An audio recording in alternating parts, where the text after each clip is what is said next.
ನಮಸ್ತೆ ವೀಕ್ಷಕರೇ, ನಿಮ್ಮೆಲ್ಲರಿಗೂ SK ಸ್ಟುಡಿಯೋ ಚಾನಲ್ಗೆ ಸ್ವಾಗತ. ಇವತ್ತಿನ ರೆಸಿಪಿ ನಾವು ಅವಲಕ್ಕಿ ಬಿಸಿಬೇಳೆಬಾತನ್ನು ಹೇಗೆ ಮಾಡುವುದು ಎಂದು ನೋಡಿಕೊಳ್ಳೋಣ.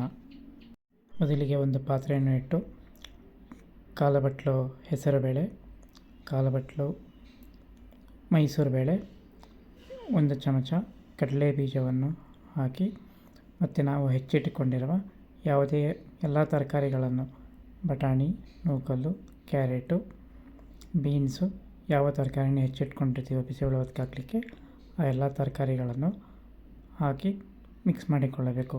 ನಂತರ ಅದನ್ನು 1 ಬಾರಿ ತೊಳೆದು ಅದಕ್ಕೆ ಕಾಲು ಚಮಚ ಅರಿಶಿಣವನ್ನು ಸೇರಿಸಿ 1 ಚಮಚ ಎಣ್ಣೆಯನ್ನು ಸೇರಿಸಿ ಅದನ್ನು ಕುಕ್ಕರಿನಲ್ಲಿ ಇಟ್ಟು 3 ವಿಷಿಲ್ ಕೂಗಿಸಿಕೊಳ್ಳಬೇಕು.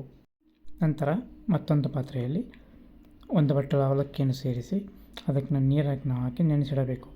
ನಂತರ ಬಿಸಿಬೇಳೆಬಾತ್ ಪೌಡರ್ ಮತ್ತು ಗರಂ ಮಸಾಲ ಮತ್ತು ಅಚ್ಚ ಖಾರದ ಪುಡಿಯನ್ನು ಸೇರಿಸಿ ಅದಕ್ಕೆ ಹುಣಸೆಹಣ್ಣಿನ ರಸವನ್ನು ಹಾಕಿ ಕಲಸಿ ನಂತರ 1-2 ಸ್ಪೂನು ನೀರನ್ನು ಸೇರಿಸಿ ನಮಗೆ ಎಷ್ಟು ಬೇಕೋ ಅಷ್ಟು 1-2 ಚಮಚ ಕಾಯಿ ತುರಿಯನ್ನು ಸೇರಿಸಿ ಅದನ್ನು ಕಲಸಿಡಬೇಕು.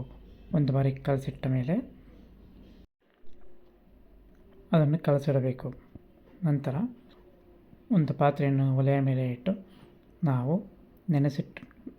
ಕುಕ್ಕರಿನಲ್ಲಿ ಬೇಯಿಸಿಟ್ಟುಕೊಂಡ ತರಕಾರಿ ಬೇಳೆಗಳನ್ನು ಆ ಪಾತ್ರೆಗೆ ಹಾಕಿಕೊಳ್ಳಬೇಕು.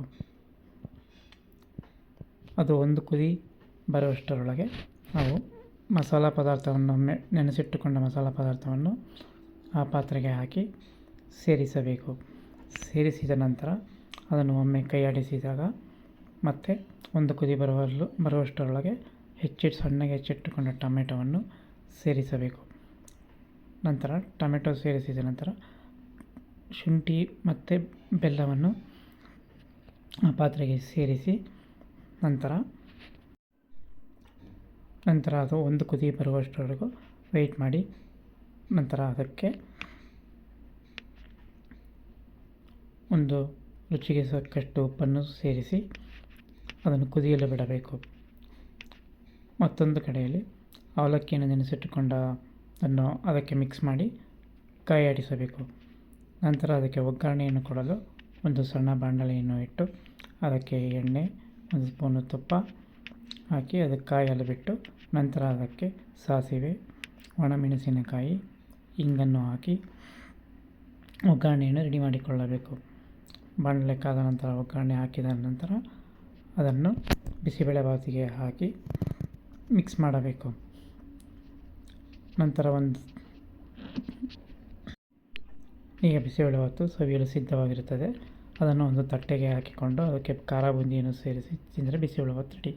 ಈ ವಿಡಿಯೋ ನಿಮಗೆ ಇಷ್ಟವಾದಲ್ಲಿ ಸಬ್ಸ್ಕ್ರೈಬ್ ಮತ್ತು ಶೇರನ್ನು ಮಾಡಿ.